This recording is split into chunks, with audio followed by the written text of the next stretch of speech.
La Comisión de Transición Ecológica y Reto Demográfico lo que hace fundamentalmente, lógicamente, es tramitar leyes, ¿no? Es decir, la principal función del Congreso es legislativa y por lo tanto nuestra misión es legislar, ¿no?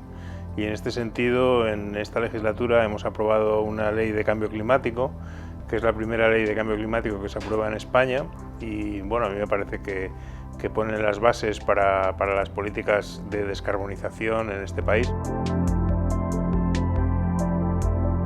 Desgraciadamente, los últimos 8 años han sido los 8 años más cálidos desde que hay registros, desde 1880, ¿no? Eso ya de por sí es un dato que nos indica que, por ejemplo, si alguien tiene un niño o una niña de 8 años, esa criatura ha vivido cada año en un planeta más caliente, ¿no? En cada uno de los aspectos que podamos mirar hay datos contundentes. Realmente la vida en el planeta va a continuar de una forma o de otra, ¿no? La cuestión no es esa, la cuestión es si la especie humana va a ser capaz de seguir habitando en un planeta cuyas condiciones naturales estamos modificando a toda velocidad. Pasar de una sociedad de los combustibles fósiles a otra basada en las fuentes renovables, pues no cabe duda que es un reto económico, social, de empleo y por supuesto medioambiental.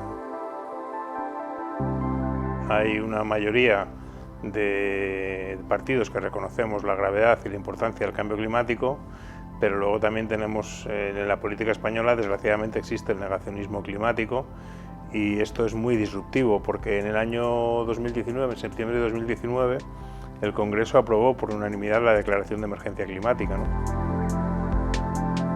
Bueno, a mí me parece que es imprescindible que se asuma la necesidad de hacer frente al cambio climático desde todos los sectores, ¿no? Creo, no obstante, que la responsabilidad es diversa. No creo que la responsabilidad sea la misma la de un ciudadano de la calle que la de una gran corporación. Son muchos los factores por los cuales el cambio climático va a incidir en nuestra salud o está incidiendo en nuestra salud. El sector médico tiene mucho que decir y tiene mucho que aportar, sobre todo en lo que es concienciación sobre estas cuestiones que quizás no son tan conocidas, pero que deberían serlo, ¿no? La región mediterránea, que es una región fronteriza, es especialmente sensible y especialmente vulnerable, ¿no? Ya he mencionado que el aumento de temperaturas en el Mediterráneo es mayor que en otros mares, ¿no? Entonces eso indudablemente nos tiene que hacer no solamente luchar contra las causas del cambio climático, sino también mejorar nuestra capacidad para adaptarnos a esa situación, ¿no? Los sectores más vulnerables nuevamente se ven más afectados por el cambio climático. ¿Por qué? Pues porque a lo mejor no tienen los recursos económicos suficientes para esa capacidad de adaptación, para la climatización, para tener condiciones, digamos, más frescas en verano y más cálidas en invierno. Bueno, a mí me parece que el gran reto de las grandes ciudades, y la ley de cambio climático así lo establece, es el establecimiento de zonas libres de coches, ¿no? Zona que se llaman zonas de bajas emisiones. Es decir, creo que el principal contaminador, el principal elemento disruptor de la calidad de vida en las ciudades es el coche, ¿no? Luego hay otras cuestiones. Para mí, desde luego, la renaturalización es un elemento fundamental.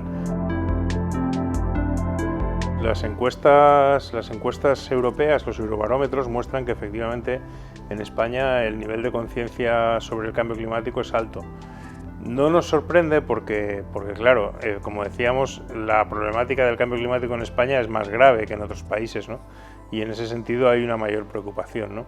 Es algo bueno que ha ido aumentando con el tiempo porque hemos pasado de ser uno de los países donde menos preocupaba la cuestión ambiental a que la irrupción del cambio climático con toda esta fuerza pues ha hecho que la gente esté muy preocupada.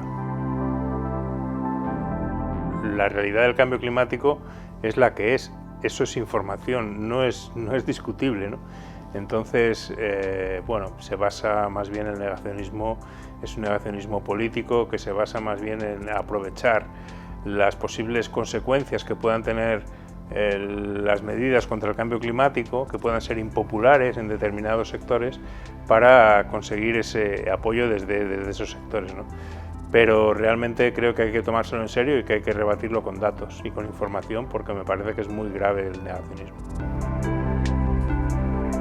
Lo valoro muy positivamente, porque a mí me parece que es importantísimo que en todos los sectores se alce la voz, y especialmente en el sector médico se alce la voz para aumentar en esa conciencia, para que se conozca cada vez más los impactos también sobre la salud. Yo creo que, por ejemplo, lo que necesitamos es un impulso mucho más decidido al ferrocarril, no ya a la alta velocidad, sino al ferrocarril convencional, que ha sido desmantelado en muchísimos lugares y que, sin embargo, pues es una herramienta muy importante de reducción de emisiones también, ¿no? Y creo que tenemos que actuar de manera más decidida en sectores como son el transporte, como es la ganadería o como es la edificación, ¿no? Estos son sectores donde todavía queda muchísimo por hacer, ¿no?